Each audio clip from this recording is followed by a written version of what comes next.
Canon Puncture Show, episode 112. Game Outtakes. I'm just singing it in a different voice. Okay. Dragon Age role-playing game.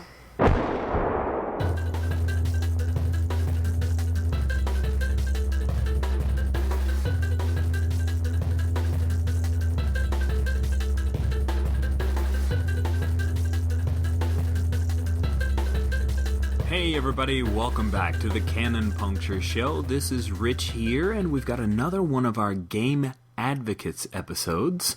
And I have the fortune of having on a good friend of mine and a gamer, who is the host of the Gamer Traveler podcast. He also runs High Moon Games, and he is the Dragon Age Oracle, the one, the only.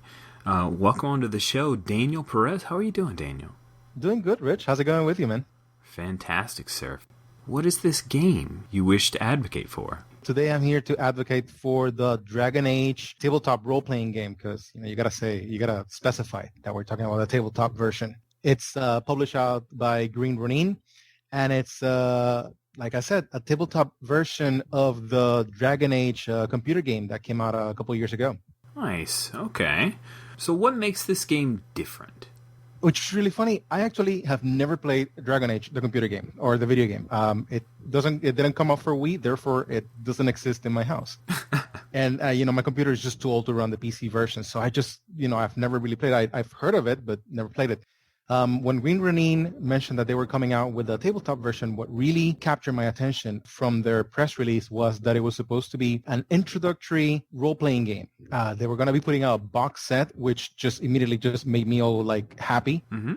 But it was going to be simple enough to be able to bring in new people into the game, but meaty enough that it will be a good game for veterans to play. So, that alone right there. And it's fantasy, which is my favorite role-playing genre. Mm-hmm. So those three things right there just made me perk up and actually order it when the pre-order went out. And I've not regretted it. I think it's actually a very interesting game. Okay, so you got this fantasy RPG that's pretty easy to pick up. I don't know, why wouldn't I just play the video game and then hack it to Pathfinder? Good question. Well, a couple of answers. Number one, what if you've never played the video game like me? And suddenly you're just at the bookstore? This game is actually, it is distributed through the book trade. So maybe you're at Barnes & Noble, Borders, the few Borders that are left. And you go one day and you're looking through the books and you see this cute little box set that has these three warriors being attacked by all manners of weird things on the cover. And you're like, only 3d6, and it's for introductory players. That's me. That right there is a big reason. It does not assume that you've ever played anything that it's considered a tabletop role-playing game.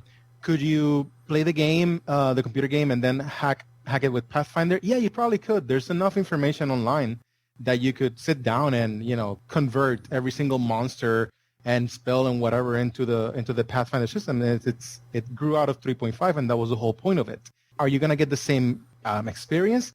Probably not, because at the end of the day, the Dragon Age game was actually designed in order to capture the same feel of the computer game. Chris Primas, who is the head designer and owner of Green Ronin, was actually approached by BioWare for them to create a tabletop role-playing version of the computer game.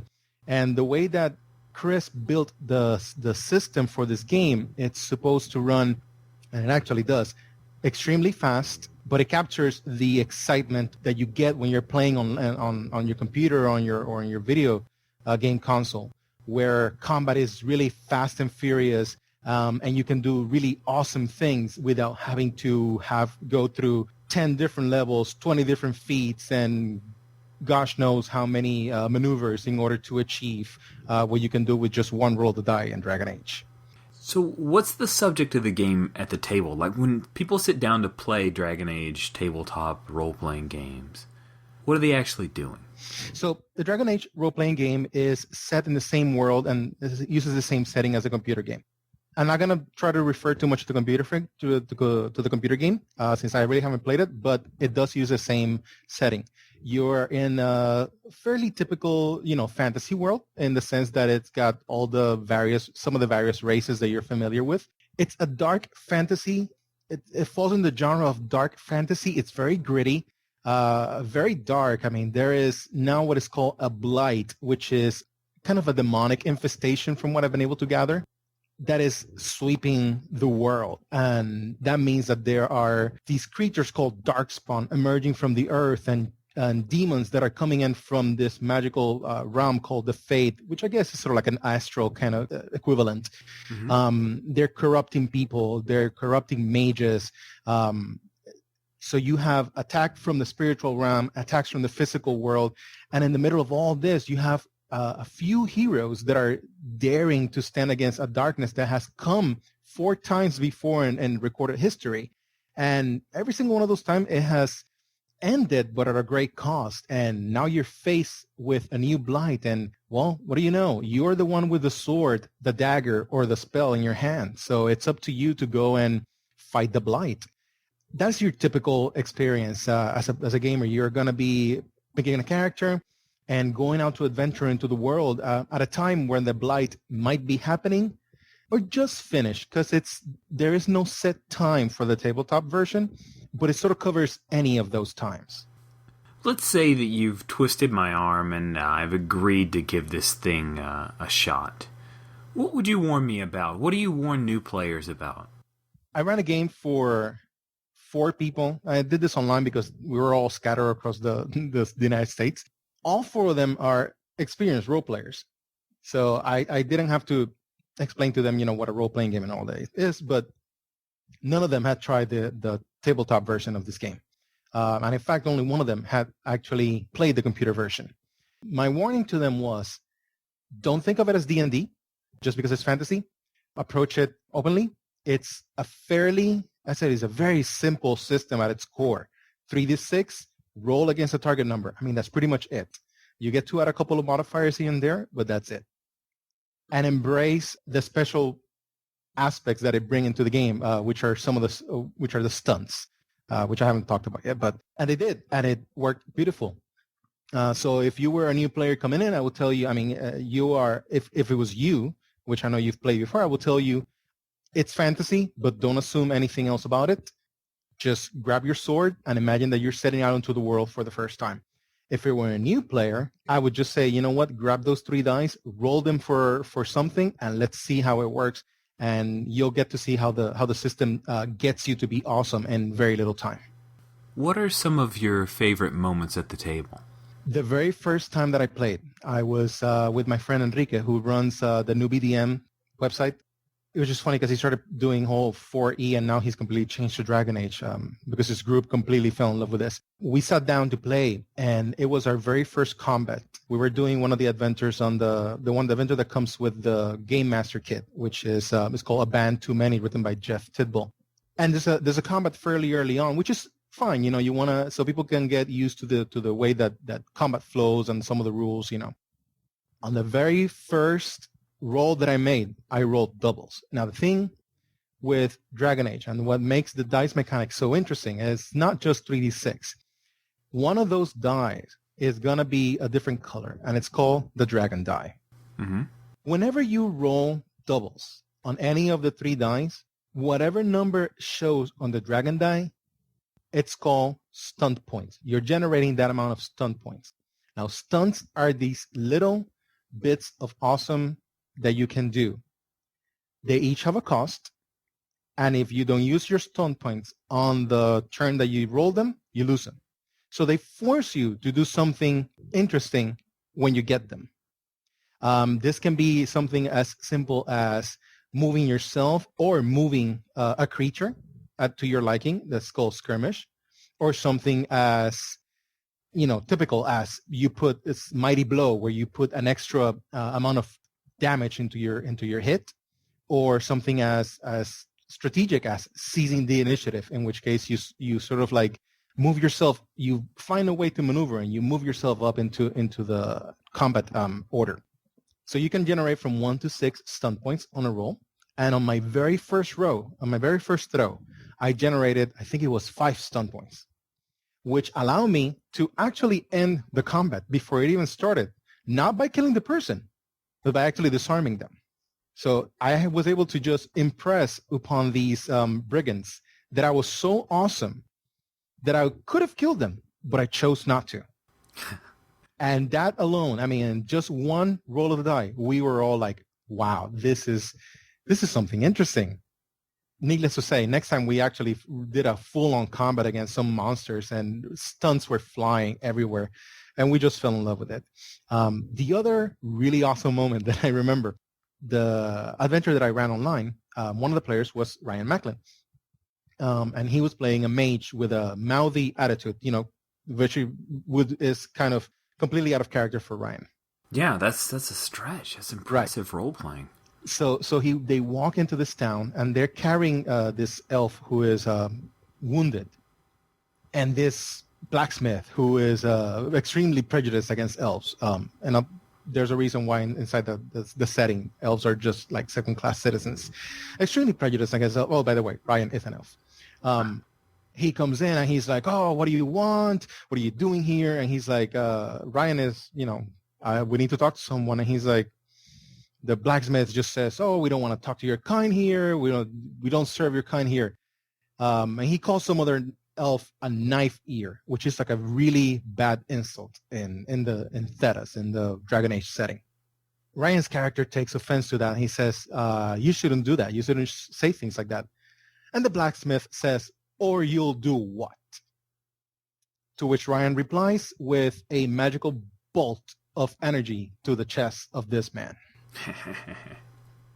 He didn't kill him because I just would have been too easy, but the guy flew 10 feet back into his goons, and there was a big commotion. Everybody started laughing at him, and that's because Ryan generated some awesome stun points that he used in order to generate a whole social situation to use to his advantage. The moment that he just shot that bolt of energy, we all huh, and laughed, because that's just the kind of thing that you could do with the game. Wow. Well, what do you see other players loving about the game? Stunts, as I mentioned, there are these little bits of awesome. I was thinking about them not long ago because I was putting together a post for the Dragon Age Oracle blog that I'm doing. And stunts are what I call the we had so much fun, we never rolled the dice mechanic. And I know that, you and I both played Vampire way back in the day.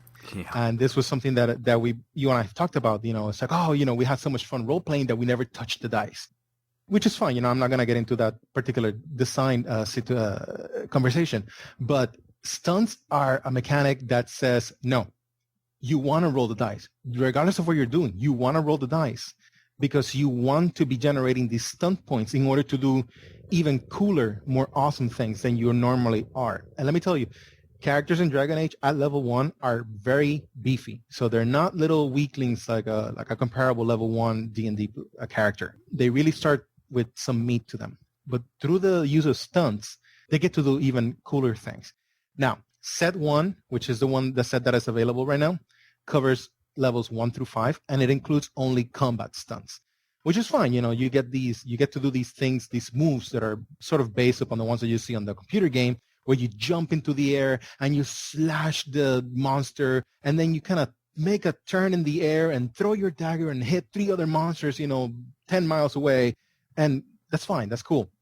Set 2 has been delayed because of legal issues. Everything has to go through BioWare. Mm-hmm. So, however, what Green Ronin did is they put out a playtest document with a lot of the material from Set 2 late last year. And a lot of people have just been using it in order to just sort of keep playing because the game, Set 1 came out already last year. So we're sort of waiting. It's like, oh, come on, Set 2, come out.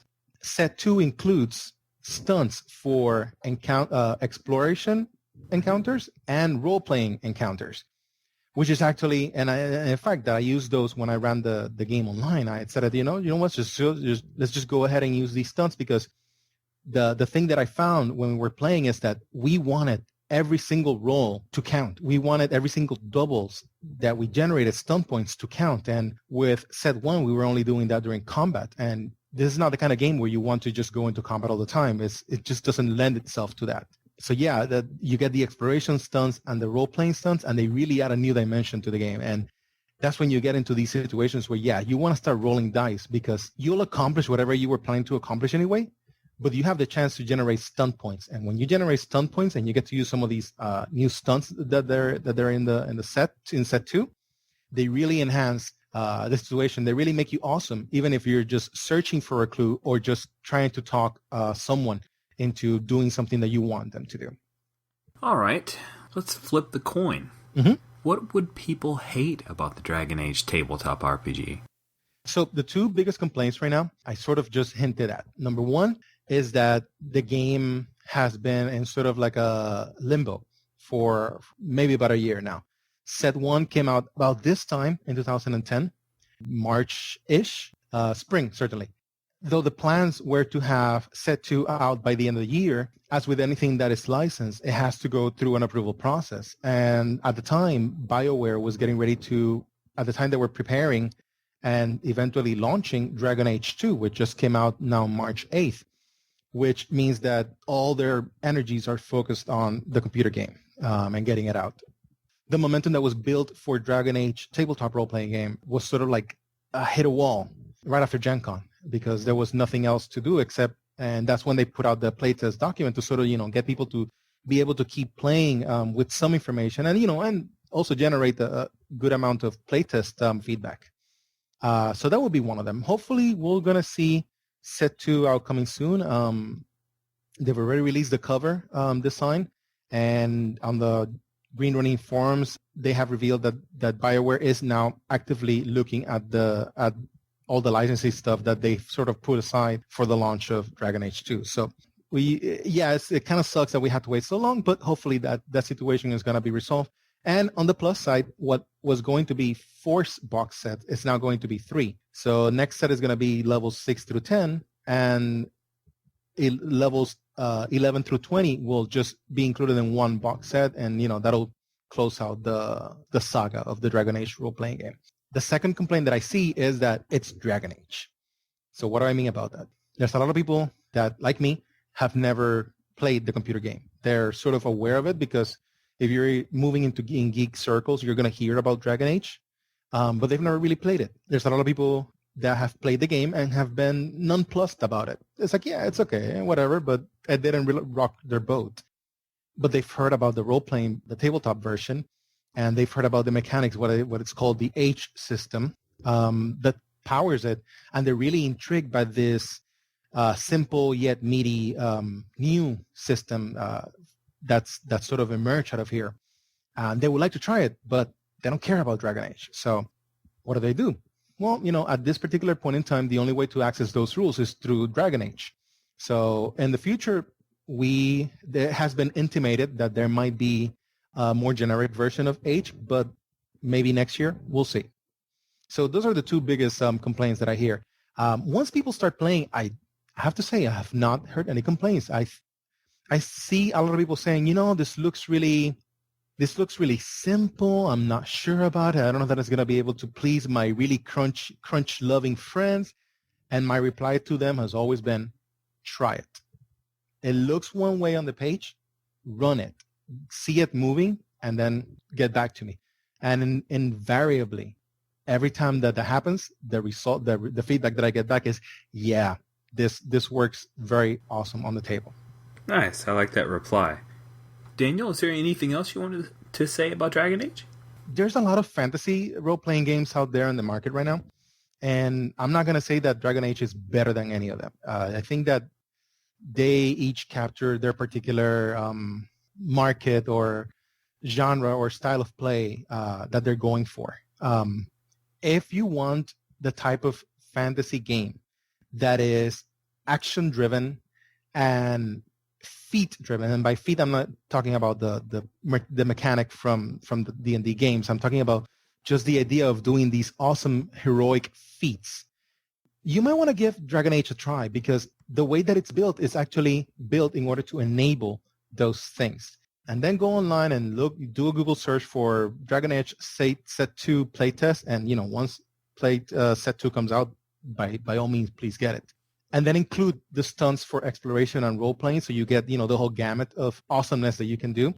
Yeah, and run it. I actually think that it's made me feel the way that I felt when I read my first D&D Basic Red box set back in 1986.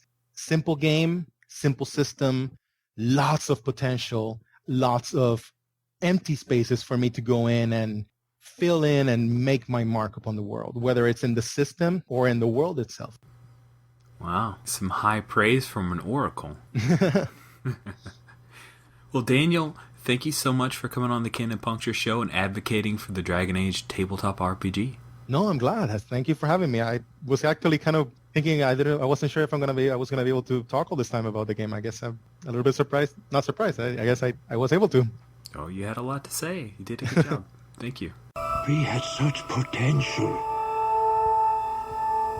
such promise,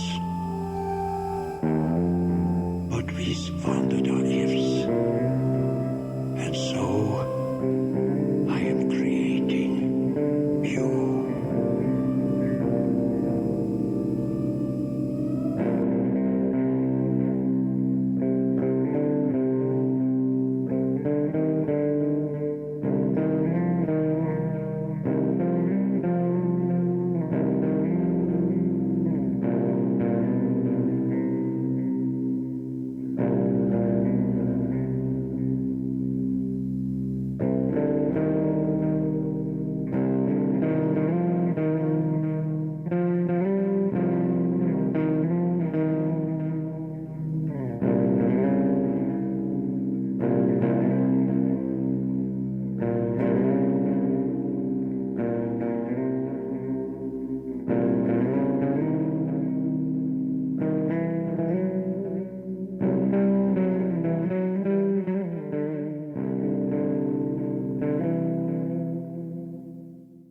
How does a dragon roar?